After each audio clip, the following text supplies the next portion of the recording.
네, 안녕하세요. 저 8주차 바이오메디컬 아날로그 회로 시뮬레이션 실습을 맡은 조성은 박사입니다. 크게 두 번 수업이 있는데요. 각각 실습이 있고, 첫 번째는 서킷 디자인과 스케매틱을 그려보도록 하겠습니다. 그 다음부터는 이제 내용을 설명드리고, 그 다음 수업이 어떻게 진행되는지 말씀을 드릴게요. 크게 회로 설계를 보면은 여태까지 해오셨죠? 넷리스트를 이용해서 사실 넷리스트 코드랑 스케매틱 컴포저 앞으로 할 것은 똑같은 겁니다. 그래서 여태까지 SP 파일을 주로 다루셨고 스케매틱으로 이제 직접 그려보는 시간을 가질 거예요. 그래서 이거 두 개는 사실상 똑같은 것이고 그걸로 시뮬레이션을 돌렸었는데 지금까지 한 모든 시뮬레이션은 다 프리 레이아웃 시뮬레이션입니다. 그러니까 여태까지는 레이아웃 없이 코드만으로 했기 때문에 프리 레이아웃 시뮬레이션이고 스파이스, H 스파이스나 뭐 시그마 스파이스, 뭐 또는 스펙터라는 툴도 있고요. 이런 툴들로 시뮬레이션을 합니다. 그 다음 과정이 뭐냐면 이제 실제 칩으로 제작을 할 수 있게 만드는 거예요. 그게 이제 레이아웃인데 레이아웃으로 트랜지스터 하나하나, 메탈 하나하나 그려줄 겁니다. 그래서 레이아웃을 다 그리고 그 툴은 이제 벌추소 뭐 레이아웃 컴포저라고 또 하고 뭐 여러 가지 있을 수 있습니다만 가장 잘 알려진 것이고요. 그 다음에 그게 제대로 됐는지 검사하는 방법이 크게 두 가지예요. 첫 번째는 DLC라고 하는데 DLC는 이제 디자인 룰 체크예요.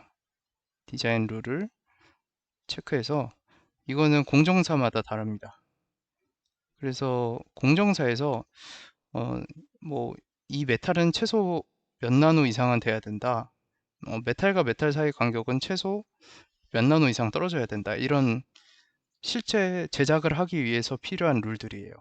그 공정 설비가 만들 수 있는 뭐 스페이싱이라든가 간격 말고도 뭐 두께, 위스 뭐 이런 것들을 규칙을 공정사에서 제공을 해줍니다. 그럼 반드시 지켜야 되겠죠. 이걸 지키지 못하면 이제 제작이 안 되고요.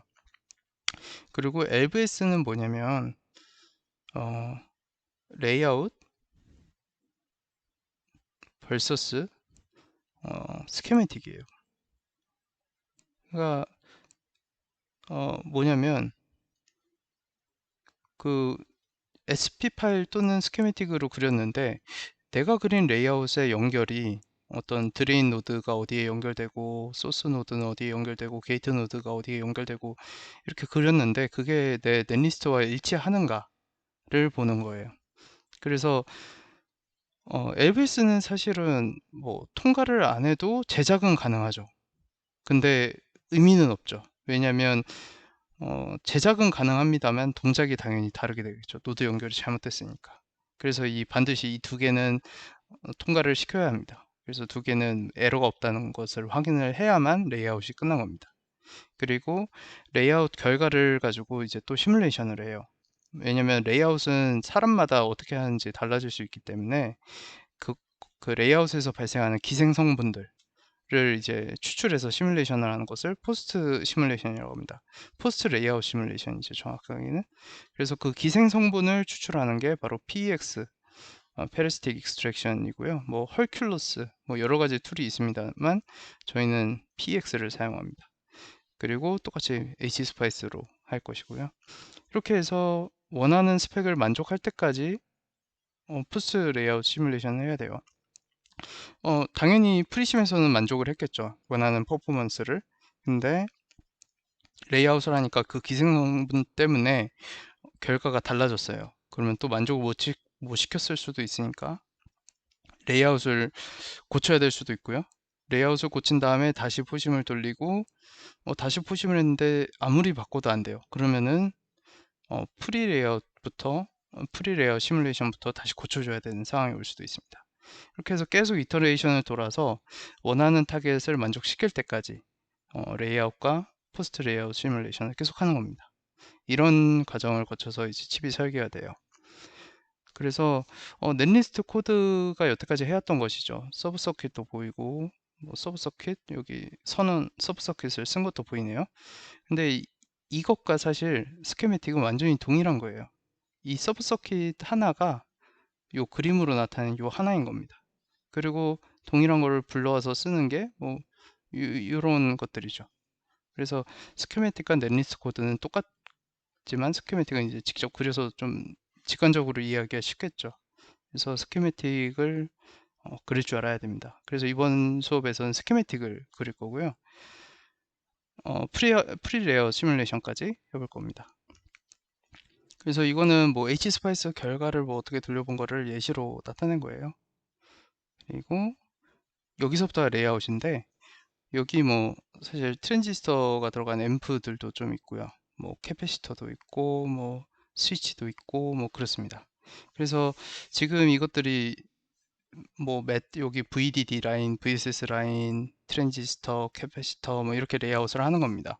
그래서 요거는 이제 다음 시간부터 레이아웃을 직접 그려볼 거예요. 그래서 방금 전께 블락단이었다면 트랜지스터가 보이고 뭐 캐패시터를 눈으로 볼 수 있는 정도의 블락 레이아웃이었다면, 이거는 이제 칩 레벨로 좀 더 예시를 보여드리려고 들고 왔어요. 그래서 여기 패드들이 보입니다. 그래서 여기 패드들도 있고, 이걸 탑 작업이라고 하는데 여기 블락들을 뭐 하나하나 다 넣습니다. 그리고 연결도 다 시켜주고요. 그 다음에 이게 실제로 제작되는 모습인데 여기 똑같은 게 반복돼 있죠. 그 아까 말씀드린 그 과정들을 거쳐서 제작을 해서 이제 여러 개로, 한 웨이퍼에 여러 개로 제작을 합니다. 그 다음에 이것을 잘라서 이제 칩 하나하나를 쓰는 거죠. 그래서 이거를 사용하게 되면 칩 설계가 하는 과정이 완료가 된 겁니다. 그래서 포스트 레이아웃 시뮬레이션까지 다음 수업에 진행하도록 할 거고요. 이제부터 프리 시뮬레이션을 다시 한번 간단하게 볼게요. 제가 사용하는 PDK라는 게 뭐냐면 공정이에요. 이전까지는 시그마 스파이스에서 저 레벨 55, 56으로 사용을 하셨고, 이제는 그 레이아웃까지 가능한 공정을 쓸 건데 그걸 PDK라고 합니다. PDK를 할 건데 이거는 이제 무료로 공개된 PDK예요. 그래서 이 파일은 제가 드렸습니다. 그 메일로 보냈을 거고요. 그래서 이거를 반드시 추가가 돼 있어야 되고, 그 다음에 이렇게 트랜지스터를 선언하고 이름은 MFET, PFET 이렇게, 원래는 N하고 P로만 했을 거예요.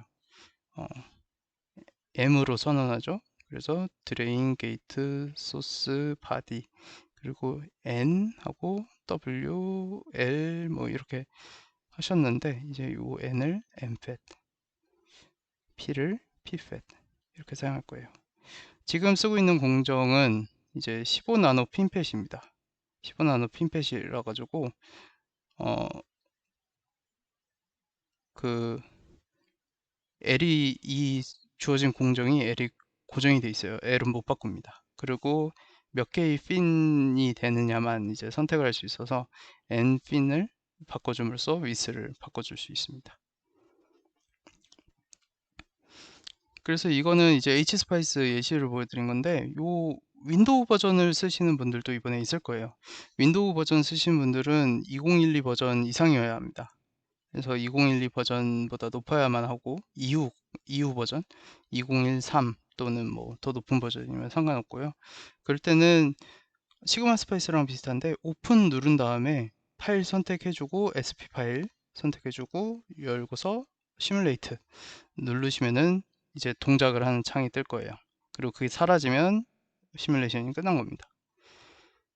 그리고 돌았는지는, 돌긴 했지만 제대로 안 됐을 수 있죠. 그래서 그 리스 파일을 확인하는 버튼은 바로 요 메모지 표시고요. 노란색 메모지 표시를 클릭하시면 리스 파일이 뜹니다.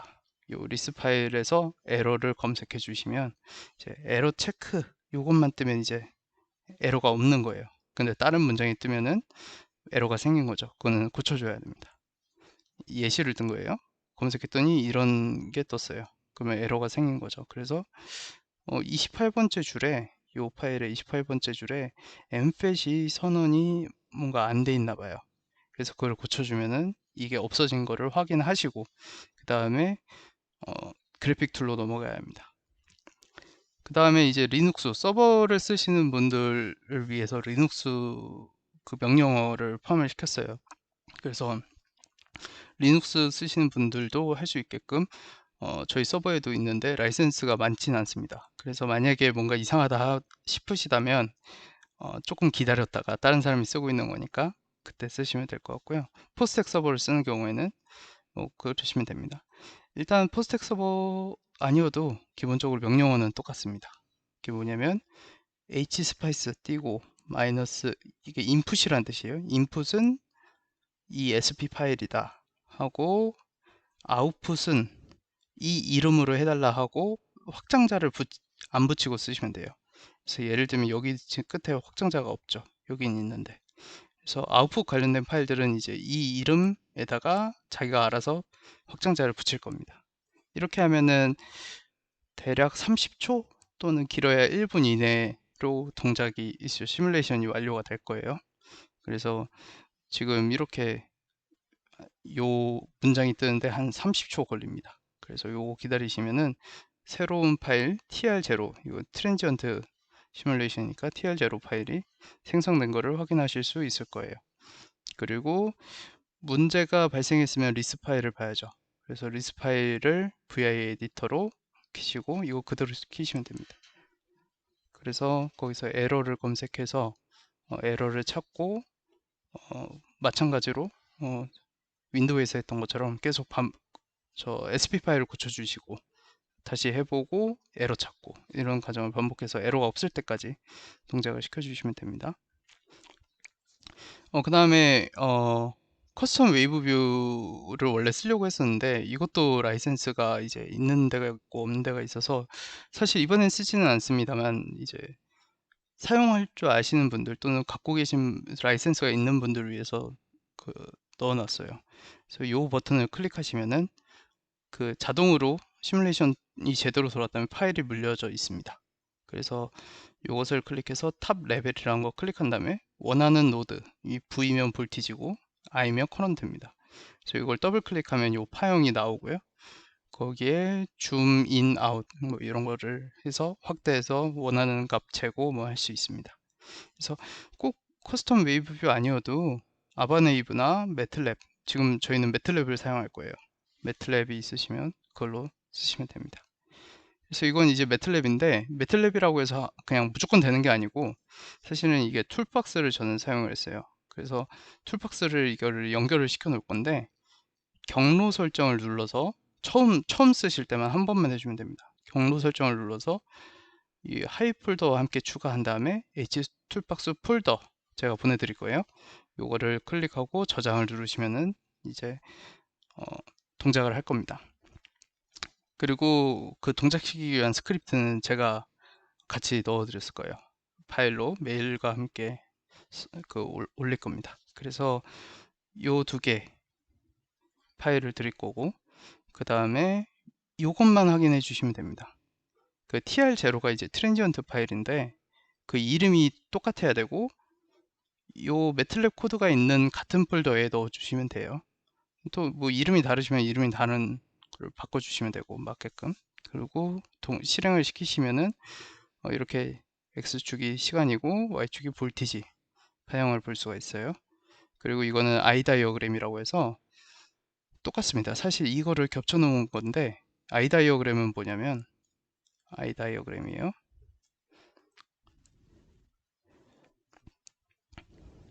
뭐냐면 예를 들면은 클락이 있다고 칩시다.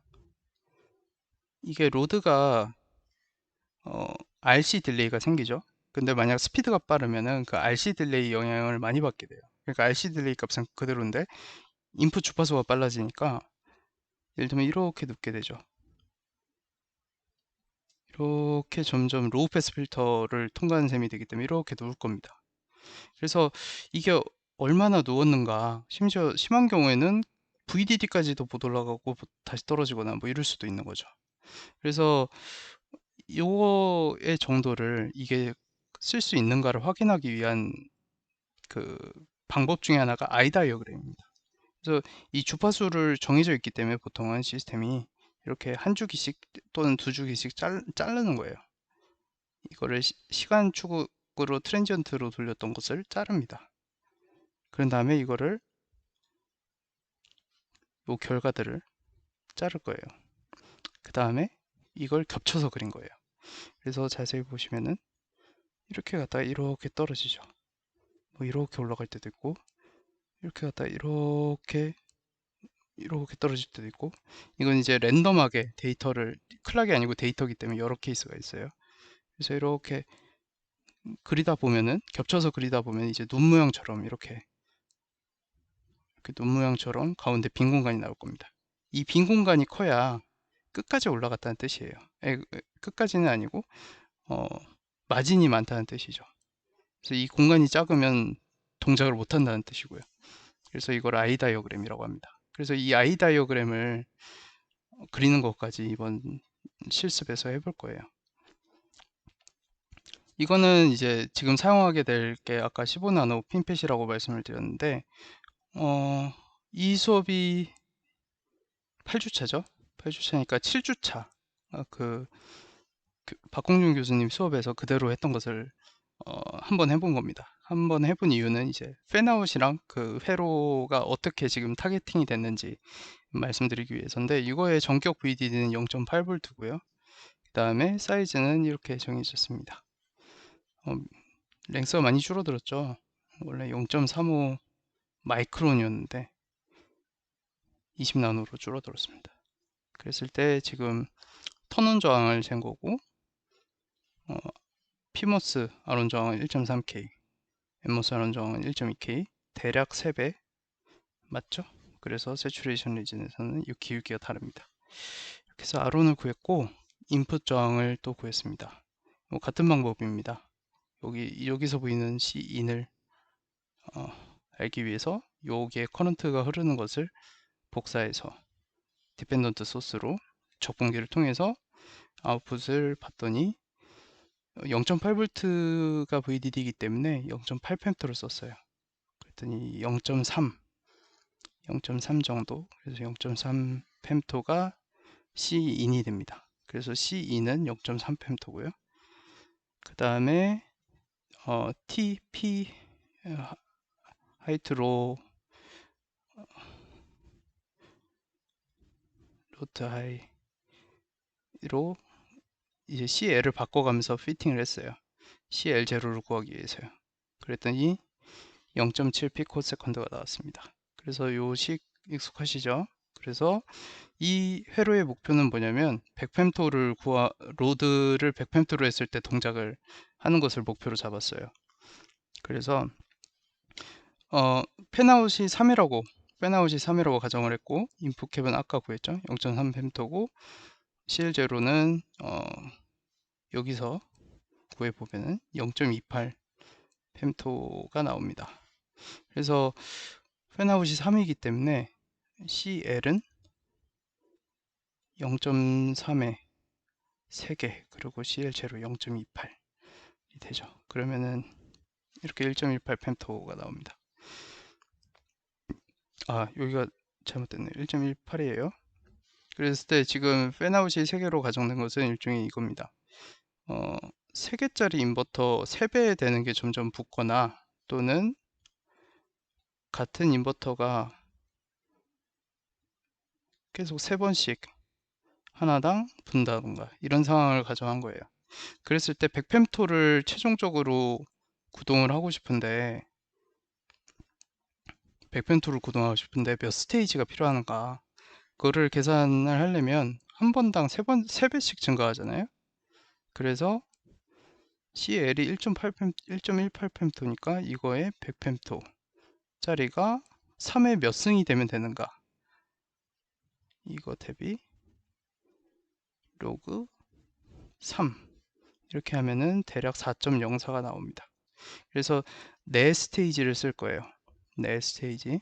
그래서 어떻게 할 거냐면 1, 3, 9, 27 이렇게 3배씩 27까지 해서 100펜토를 구동하는 것으로 요 회로는 되어 있습니다.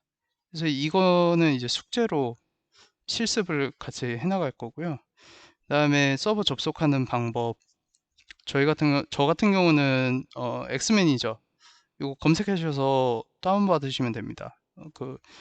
포스텍 같은 경우는 라이센스가 있고, 없으신 분들도 30일 그 무료로 쓰실 수 있어요. 30일이면은 숙제하기에는 충분히 괜찮은 기간이기 때문에 이걸 쓰시면 되고, 기존에 자기가 갖고 있는 프로그램이 있으면 그거 쓰시면 됩니다. 아무 문제 없고요. 그리고 포스텍 서버를 쓰시는 분들이 굉장히 이번에 많은데, 호스트가 toast.postec.ac.kr이에요. 여기 나와 있기 때문에 쓰시면 됩니다. 그리고 SSH로 포트 22 포트 접속하시면 됩니다. 그리고 요 아이디 패스워드는 제가 미리 다 조사를 했기 때문에, 포스텍에 들어와야 되시는 분들은 미리 다 조사를 했기 때문에 알고 계실 거고, 그다음에 이거는 뭐 리눅스로 된 거면 그게 상관이 없을 겁니다. 그래서 접속을 하시고, 제가 여기에 리눅스가 친숙하시지 않은 분들을 위해서 명령어를 써놨어요. 그래서 이거를 그대로 치시면은 그 버추소, 우리 스케매틱을 그리기 위한 버추소 창이 뜹니다. 그래서 제가 이 폴더까지 만들어 둘 거고요. 없으신 분들, 그러니까 포스텍 서버를 쓰시지 않는 분들은 직접 생성을 해주시면 됩니다.